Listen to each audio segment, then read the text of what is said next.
What is up, everybody? My name is Venruki, and I am going to be bringing you a 7-5 Windwalker guide. In this guide, we will be talking about Windwalker races that I feel are the best, talents, PvP talents, how to do damage, optimal burst, defensive play, some special tips as well, some of the best Windwalker comps, some macros I recommend, and then at the end I'm going to do like a QA because I am recording this guide in my live stream, twitch.tv/Venruki. But in terms of race, I personally, as Horde, like Blood Elf, but you do have another option. If you want, you can also play Orc. So the benefit of Blood Elf is obviously you get the Blood Elf silence. This helps you follow up your stun locks. It also works as an extra interrupt, so when you do like a leg sweep into a Fist of Fury, you also have the Blood Elf silence, which can help you burst people down. And then of course you have the Blood Elf silence as an extra interrupt. Versus Orc, which is going to make you a little bit more durable, as stun duration will be less. You also have a little bit more burst with Blood Fury. Those are my two favorite choices for Horde. For Alliance, I would recommend just playing Human for the extra stun break. So those are the best races. We're going to log on this monk, and the first thing we're going to do is take a look at talents and which ones I recommend for PvP specifically. This is a PvP guide. So in terms of talents, in the 15 row, different monks use different talents. I personally prefer Chi Wave for the most part, just as it acts as a way to keep up my hit combo as well. I like it rotationally. It feels good, so I usually play Chi Wave. You can play Add the Tiger if you don't want to think about it. Just a little bit of extra damage and healing on your Tiger Palm. And then if you want, you can go Chi Burst, which is going to be a little bit more burst. I don't really like it, but there are really good Windwalker monks that play with Chi Burst, so you can choose basically any one of these, and it's not going to be too big of a difference. Just experiment with whatever one you think is the best. For the 30 row, you have Chi Torpedo, Tiger's Lust, and Celerity. I always play Tiger's Lust, and most monks play Tiger's Lust. It's nice to not only speed you up, but break yourself out of roots, also break your teammates out of roots. So if your healer gets root beamed, you can use Tiger's Lust as some extra utility to remove them if you want. It's also good just for sticking on your target. 45 talents, I always play Energizing Elixir. Just allows you to get that burst off whenever you want. Windwalker monks are very centered around getting burst off, so when you need to get to someone, sometimes you don't always have an opportunity to build up chi and energy, or be waiting around for energy, so Energizing Elixir is a good ability to get enough chi to get off like a Strike of the Windlord, Rising Sun Kick, Fist of Fury, so that's what I recommend. Next up in the 60 row, for the most part, I play Leg Sweep.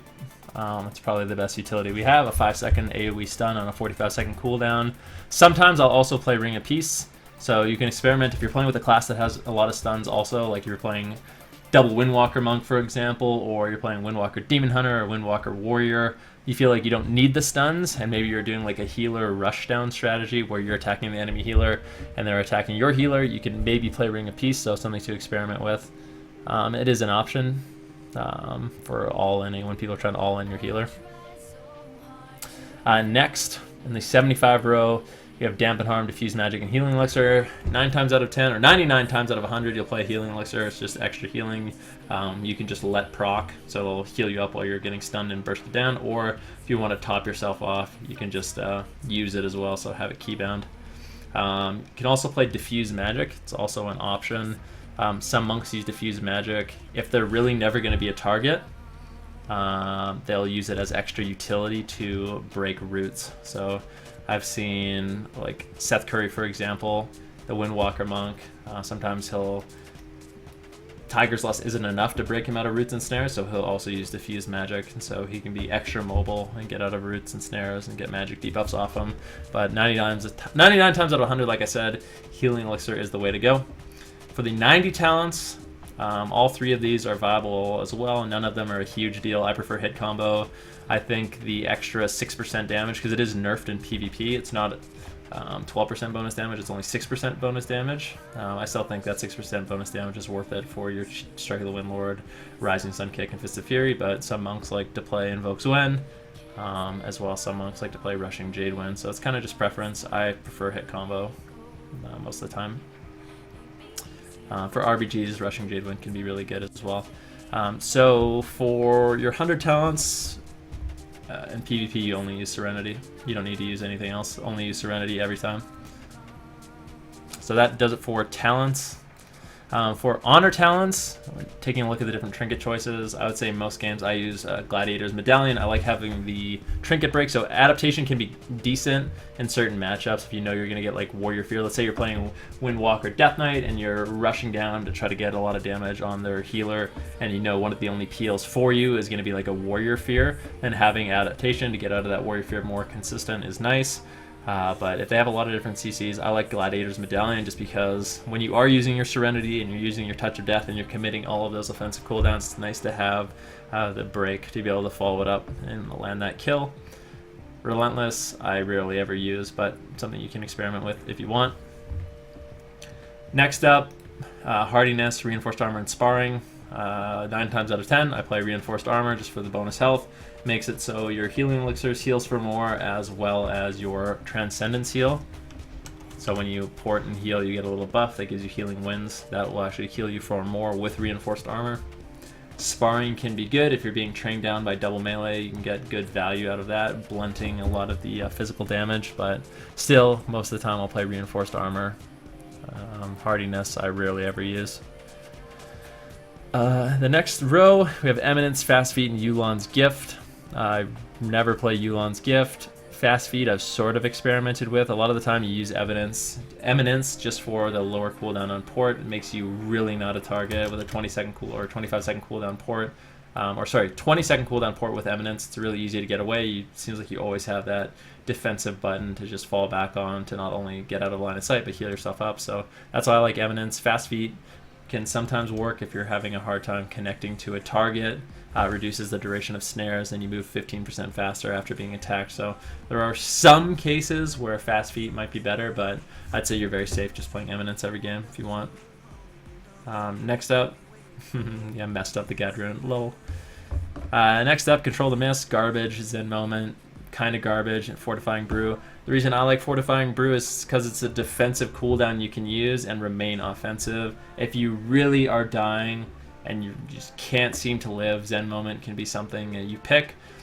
Basically, it's a 45-second cooldown. It costs chi, and it reduces all damage taken by 20% and increases incoming healing by 20%. So you pop Zen Moment, you pour it away, you can heal yourself up for more. Maybe your hots you have on you from your healers, you can heal you for more. But this isn't something that's normally necessary. I think Fortifying Brew should be very safe for most games. Zen Moment is like, I really can't survive. This is the only way I can live. So you can experiment with that if you want. Just keep in mind, if you have Zen Moment up and you're attacking, it's going to fall down faster. So this is a pure defense talent.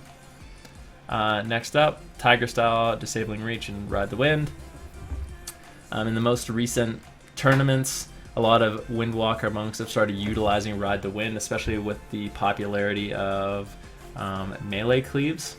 So Ride the Wind, basically what it does is when you use Flying Serpent Kick, it's going to put a little cloud behind you, a trail of cloud, and that trail basically suppresses movement snares as well as increases your ally's movement speed. So if you're playing with a Death Knight and you want to help him connect to his target, or your healer is getting trained and you want to help him get away, Ride the Wind provides that movement utility. A lot of monks have been using this. However, you do give up Disabling Reach, which I think is really strong. So I don't personally play Ride the Wind every single game. I still like Disabling Reach a lot, but a lot of monks have been opting to play Ride the Wind for that extra utility. You just don't have the range disable anymore, which you would normally have with Disabling Reach. So I usually probably split these talents up. Half the games will play Ride the Wind, half the games will play Disabling Reach. It really depends on what I'm playing against and what comp I'm playing. So if I'm playing double melee, I'll usually play Ride the Wind. However, if I'm like playing against a mage, very, very slippery, you can get away and keep me rooted and snared. I like Disabling Reach having that extra utility of the range, so I can get roots on them and get snares on them. Tiger Style I never play, but you can mess with that if you want. I don't recommend it. Lastly, these are questions I get often. Most games I play heavy-handed strikes. However, Tiger Eye Brew is a exceptional choice in a lot of matchups, especially for killing Restoration Shaman. So if you're playing double melee and you have a melee on your team that has an off stun, like Demon Hunter, Usually, like the Demon Hunter stun, Chaos Nova, as well as Windwalker, Leg Sweep, that's enough stuns to kill people, and Tiger Eye Brew provides you insane utility. So basically what Tiger Eye Brew does is when you spec into it, every 3 chi you spend, you get 1 stack of Tiger Eye Brew, and every 1 stack of Tiger Eye Brew, you bypass armor for 2 seconds. So let's say you have 3 stacks, you pop that, for 6 seconds you bypass armor, and you can get significant burst out with that. So some key things with Tiger Eye Brew I want to tell you. Actually, I'll talk about this in a sec in the special tips. I'll talk about Tiger Eye Brew in a sec. But yeah, so there's that extra utility and burst from Tiger Eye Brew, which is really good against high armor targets like Enhancement Shamans, Restoration Shamans. It can be good against Holy Paladins, it can be good against Moonkins, but you do give up that 4-second Fist of Fury stun, which is really, really strong, so it is a big trade-off. The next thing we were going to talk about was damage. So, consistent damage. Things to know about Windwalker Monk. Obviously, if you're watching this guide, I hope you have read all of your abilities. Simple PvE rotation. You want a Rising Sun Kick, basically on cooldown. It's your hardest hitting ability. And then you want to be alternating the abilities you get, especially if you're playing a hit combo. So your big hard-hitting abilities are going to be obviously Rising Sun Kick, Fist of Fury, Strike of the Windlord, and that's when you're going to be doing significant burst. Now, I don't recommend that you just press Strike of the Windlord on cooldown or you press Fist of Fury on cooldown. You want to maximize your damage with those abilities, but you want to make sure that you're making the most of them, either by swapping or doing a big setup. So sometimes it might be worth waiting an extra 5 seconds so you're not Fist of Fury on cooldown like you would in PvE, but you're getting maximum value out of those stuns and burst windows, especially with your Strike of the Windlord. But yeah, you basically just want to be using your Tiger Palm, Rising Sun Kick, Blackout Kick, Tiger Palm, Blackout Kick. If you notice, I'm building up Transfer the Power. You know, how Transfer the Power works is every time you use Rising Sun Kick or you use Blackout Kick, you store up additional damage for your Fists of Fury. So that's why you want to have high uptime on targets, so you can get 8-stack Transfer the Power, or 10-stack Transfer the Power, pardon me, and then your Fist of Fury is going to be doing 30% increased damage, which is obviously very, very significant. Some monks will use Spinning Crane Kick as a part of the rotation. That's normally something I only do when either Serenity is up, so I don't have to spend any additional chi on it because it is 3 chi, and it isn't even more damage than Blackout Kick single target. So if people are grouped up and you're spreading your damage, you don't know how Windwalker monks work. Every time you Tiger Palm or Blackout Kick or Rising Sun Kick, you spread your Mark of the Crane, and that increases the damage of your Spinning Crane Kick. So you can see here, Spinning Crane Kick has 3 stacks. This is something that's more advanced. It's not necessarily needed, but if you want to do like maximum AoE damage, you can spread out your filler abilities, and then you can Spinning Crane Kick a whole bunch of targets for additional damage. Especially if you build that up prior to Serenity, you can get out a lot of burst that way. But what I'd mostly suggest you focus on is building up your Transfer the Power stacks, not screwing up your hit combo. So you never want to like Blackout Kick 3 times in a row. If you do that, that's bad, unless you're really only looking to build up your Tiger Eye Brew stacks. You mostly just want to be focusing on getting Rising Sun Kick on cooldown, building up your Transfer the Power stacks, and getting out those significant Fists of Fury and Strike of the Windlord when you want to burst people down. Now, in terms of maximizing your burst, monks are all about that one-shot kill. What I personally do for my one-shot is I will incapacitate, I'll Touch of Death, I'll wait for the Touch of Death to tick down a little bit, that way it actually goes off in your stuns. And then I will Leg Sweep, Rising Sun Kick, Strike of the Windlord, Blackout Kick, Fist of Fury, and then I'll Blood Silence, Rising Sun Kick again. I'll show you what that looks like. This is how you do like one-shots on like a Mistweaver Monk or a Resto Shaman or any sort of healer. Obviously you have to make some modifications, and it's stuff you have to experiment with. If you're playing against a Shaman, that's an Orc, obviously stuns are going to be a little bit less. If he has Relentless, even less than that. So you don't have sometimes the time to throw on the additional Blackout Kick after your Rising Sun Kick and Strike of the Windlord, or maybe you have to sit on your Fist of Fury. It's just things to think about. So yeah, Incap, Touch of Death, sit here, sit here, sit here, and then you're going to blow all your cooldowns, Rising Sun Kick, Strike of the Windlord, Blackout Kick, Fists of Fury, and then right when the Fist of Fury stun's gonna fade is when I Rising Sun Kick and Blood Elf Silence, and then you can use a Spinning Crane Kick or a Blackout Kick to finish them off. But that's how you do your optimal burst rotation. Another thing to think about when you're doing damage is Thunder Fist.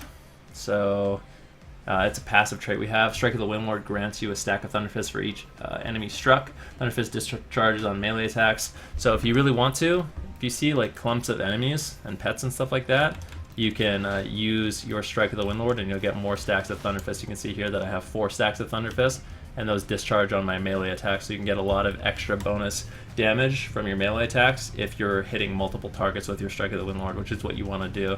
You don't always do it, but it is something to consider. And like if you're fighting an Unholy Death Knight, for example, and you Strike of the Windlord, you're going to get a lot of ticks of that Thunder Fist. It's another thing to consider when doing damage. So I think that's pretty much it for doing damage. We talked about burst. Now, specifically want to talk about Tiger Eye Brew. So Tiger Eye Brew is a little bit different. I kind of talked about this earlier. A lot of people asked me about it. So for Tiger Eye Brew, I usually like to build up around 3 or 4 stacks, and anything more than that I think is a little bit wasteful. Maybe 5 stacks you could do. But if you have 5 stacks, that gives you 10 seconds to burst.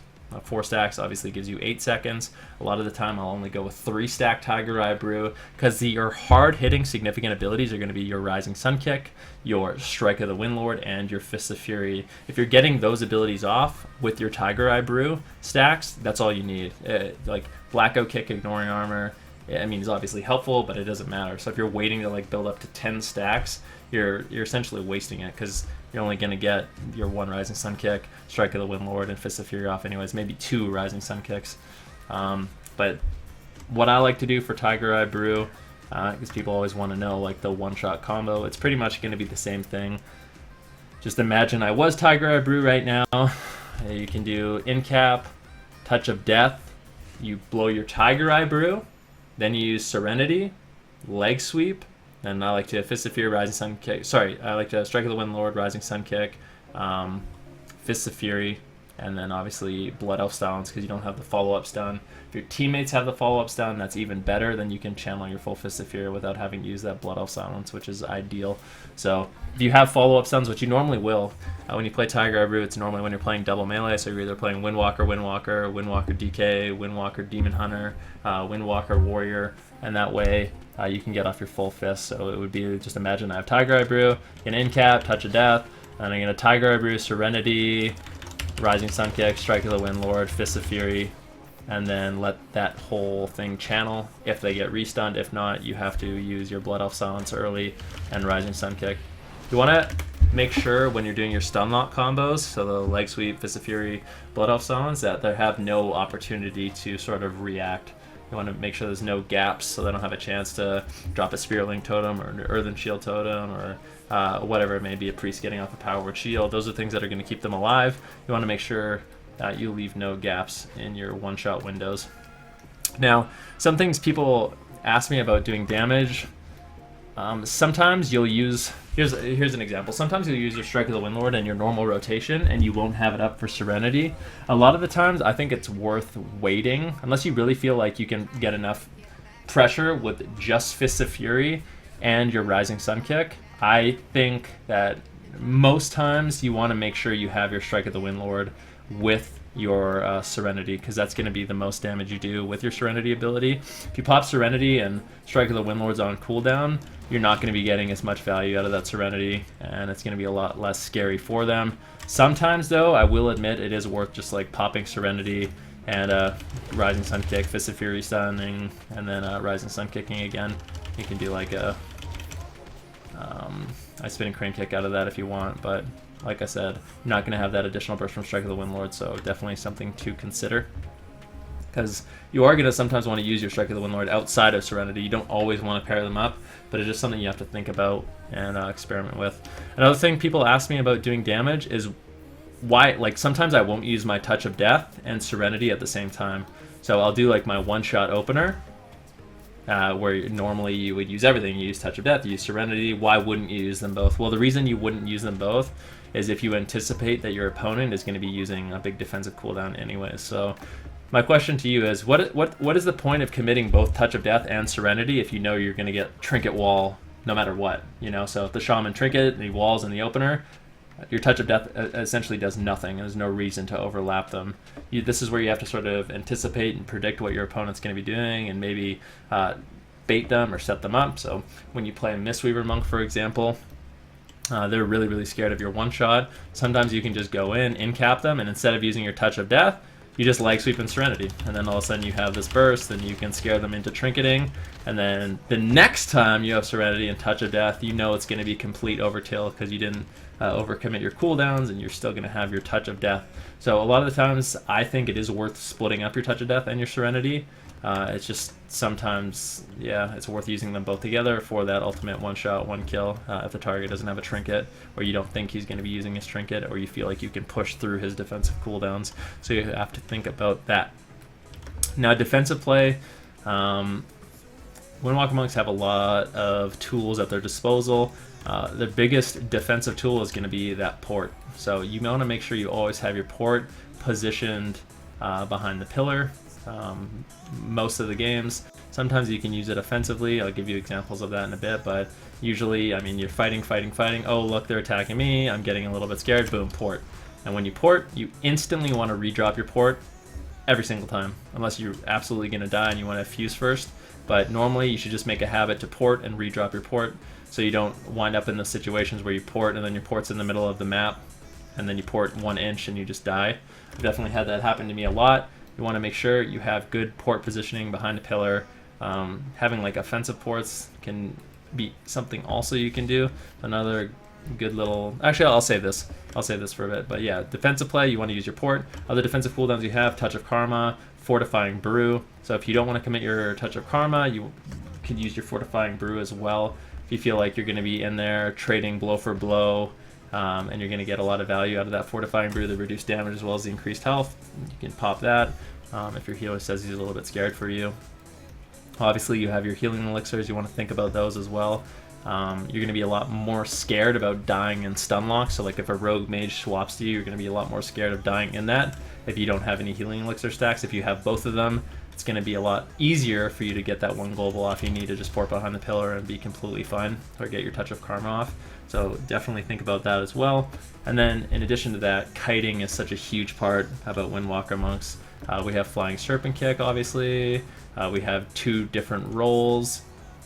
And from a defensive standpoint, Disabling Reach, if you're running it, is really, really strong. See this target right in front of me? I don't know who this is, but you can basically root and snare them from this far. So if you have melee on you, you can root them and snare them and kite them and keep them rooted and snared and kite them, and then port behind the pillar, heal yourself up, and be okay. In addition, you want to use Paralysis. Paralysis is a key ability in the Windwalker Monk arsenal. Both defensively and offensively, you can use it to stop damage dealers from doing damage, keep them controlled, keep them CC'd. You can also use it to CC the enemy healer, or use it for those setups of the one-shot, one-kill with Touch of Death. But yeah, using your Paralysis well and knowing when to use it offensively and defensively is the sign of a really good Windwalker guide, or Windwalker Monk.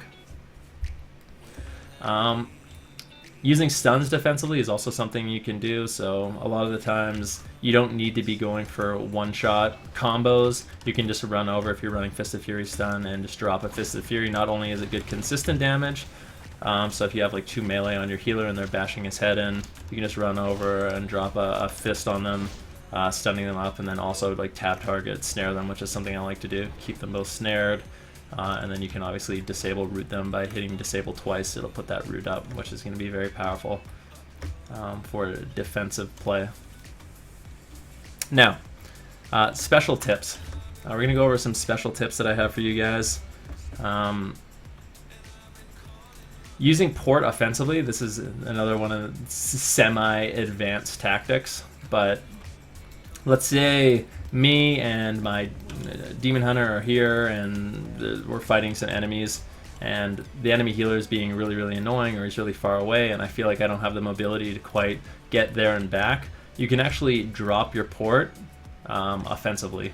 So you can put it in the middle of everybody, and you feel like you want to go for CC, you can roll away, get your incapacitate on the healer, and then you can use your port to port back in and get your leg sweep and get your burst off. In addition to that, you can also use your port as a way to get incapacitates on targets that are playing a million miles away. So if you have a Resto Druid that you want to one-shot and get them in an incap and caster form, you can use your port as a tool to do that. So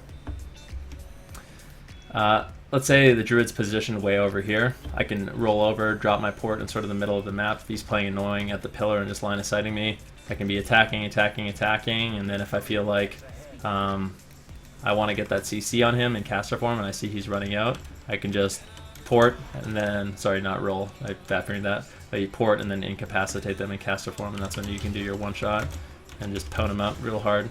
So that's sort of using your port. Two different ways to use your port offensively. Keep in mind when you do that, you don't have it safely at a pillar, and you're going to be a little bit more trouble for you throughout a game. It could be a little bit more scary. Talking about some of the comps I feel like are good for Windwalker right now. Basically, Windwalker with another melee is good. So like Windwalker DK, Windwalker is actually a strong comp, surprisingly enough. Windwalker Demon Hunter is good. Windwalker Warrior is good. Windwalker Enhancement Shaman is good. And then there are some casters that Windwalkers work well with as well. So like Windwalker Mage, Windwalker Boomy, Windwalker Destro. Every single one of these comps is good with a Shaman. You can just play with a Shaman and you'll be fine. Sometimes you can play with a Holy Priest. With Windwalker Mage, I specifically like to play with a Restoration Druid. But basically, Windwalker Monk with a second melee, one of the more powerful melees right now, which is Warrior, Demon Hunter, DK, Windwalker, Enhancement Shaman. Those are going to be some comps that work out really well for you. And obviously your role in those comps is to set up still big burst windows, keep people CC'd, keep them snared, use Incapacitate as a CC if you guys are going to go DPS, set up your one-shots on the healer. I'm not going to go over every single one of these comps, specifically what you do, but they all are very, very strong. Also, Gorgoran, thank you for the sub, man. Next up, some macros that I recommend. One of the most important macros for Windwalker monks is going to be, I'm going to show you guys an example, is going to be, let me put this on my bar somewhere. So, a problem a lot of monks have when they go for that in-cap Touch of Death is they auto-attack and break their paralysis. So when you use an ability like Touch of Death, it starts your auto-attack and it's going to break your paralysis, and it's really annoying to work around. The best workaround in the game for that is a simple macro that is a target exists macro. So this is it, /use square bracket at target, comma, exists, close square bracket, Touch of Death. And basically what that does is it makes it so you use your Touch of Death, but it doesn't start your auto attack. So you can just run over, safely press your Touch of Death, and it won't start your auto attack, and then you can wait the time you want to leg sweep, Serenity, and blah blah blah, do all your burst. So that's one macro I highly recommend. I think it's good to have Tiger's Lust macros for your teammates. So Tiger's Lust, Party 1, Party 2, or their specific names if you want. I have it set up to where it's for my healer and my DPS, so I just put their names in. And then I obviously have a detox macro for my partners as well. And then outside of that, I only have some simple focus macros, so like focus kick, focus paralysis, which are really easy to set up. They just look like this. /cast at focus spear hand strike, /cast at focus paralysis. I have a macro for rising sun kick that started my pet attack. I haven't really been using it, so it's not something you necessarily need.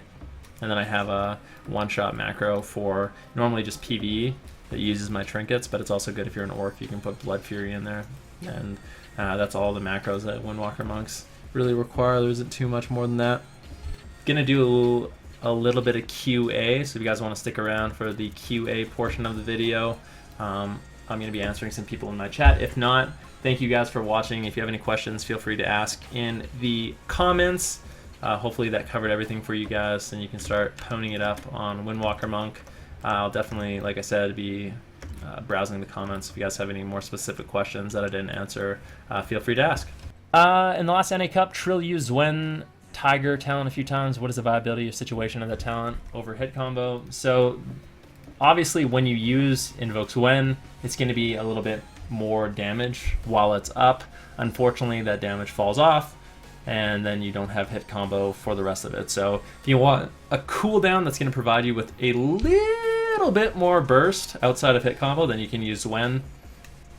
Obviously, the downfall of that talent is that when it's not up, you're going to be doing less damage. So that is the trade-off there, and it's just a situation you have to think about and make that judgment call. There's not too many situations I would play Wen, to be honest with you. I noticed Trill was using it on Shaman all-in, so on games where they felt like they were just going to be training down the Shaman the entire game, Wen obviously lasts 45 seconds, so if you think you can close out the game in 45 seconds or close to 45 seconds, then you're going to get some additional value from there. But I find games usually last a little bit longer than that.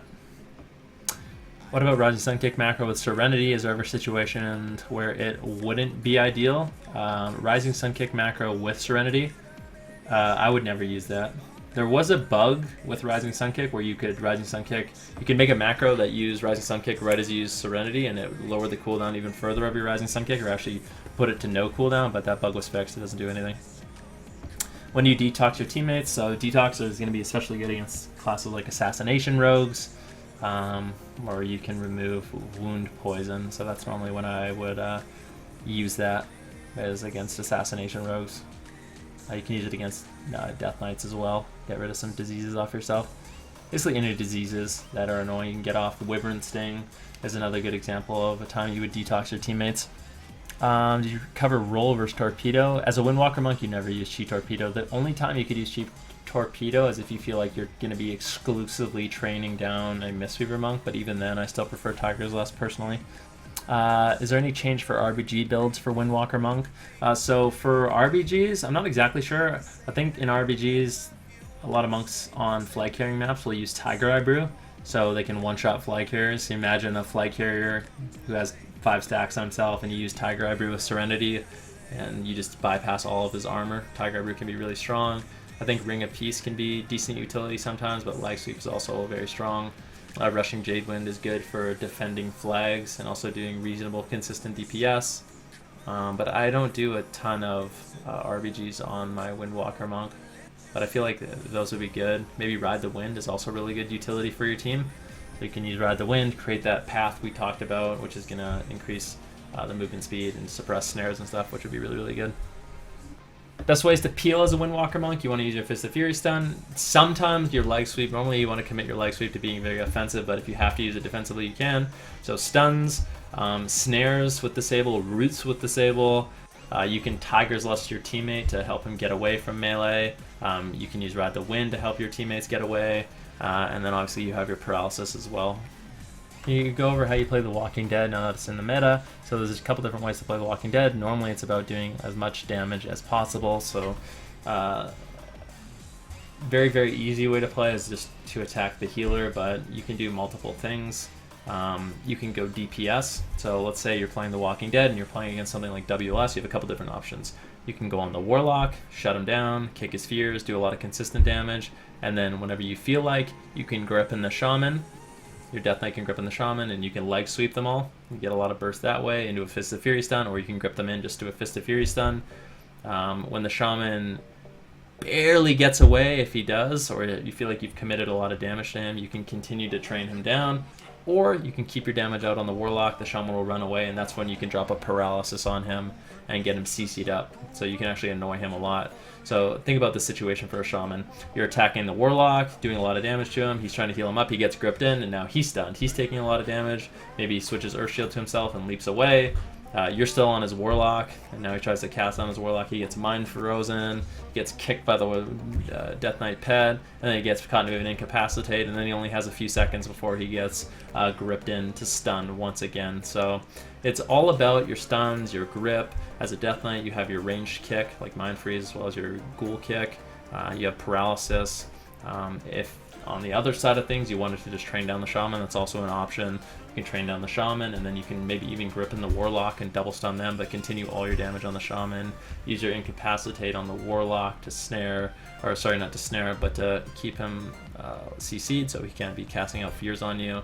It's sometimes difficult for me to explain exactly what a comp does, like Windwalker Decay. against everything, but that's the general idea. You have very high pressure on multiple targets. When targets get away, you can CC them. If you want to go on the healer, you can CC the DPS. You have a lot of longevity and survivability, but at the end of the day, you have a lot of burst, and that's a lot of burst and a lot of CC, a lot of disruption, which makes the comp so annoying to play against. Is spinning crane kicks damage single target worth it? Maybe if you have like 3 stacks. If you have so single target with Serenity, it still does less damage than Blackout Kick. It also takes longer. But if you have multiple stacks, let's say you have like 2 or 3 stacks of spinning crane kick, then the single target damage is worth it, probably. I don't use it a lot though. I only use it for Tiger Eye Brew because it spends chi and builds up that a lot faster. Does Windwalker and Arms Warrior work good together? We've seen it a few times in different tournaments. Apparently Windwalker Arms Warrior is really good into like Lock Shaman. You have a lot of pressure on the Warlock. You have a lot of off CC, so you can train down the Warlock and you can put like a Fear on the Shaman and do an Incapacitate, make a roll over and leg sweep them, and then you have like Sharpened Blade. Like Warriors just do a lot of damage, and then the additional like CC and big burst that Windwalker monks provide with the Serenity and their Paralysis can be enough to sort of push them over. I think it is a good double melee comp. I don't think Windwalker Warrior is as good as Windwalker Windwalker, Windwalker DK, or Windwalker Demon Hunter, but it is something that's okay. Best casters, I think, are Arcane Mage, Shadow Priest, and Moonkin. Yeah, that's going to do it for the QA portion. Like I said, I hope you guys enjoyed that guide. I hope you guys get some benefit, and if you have any more questions, feel free to post in the comments. Thanks for watching.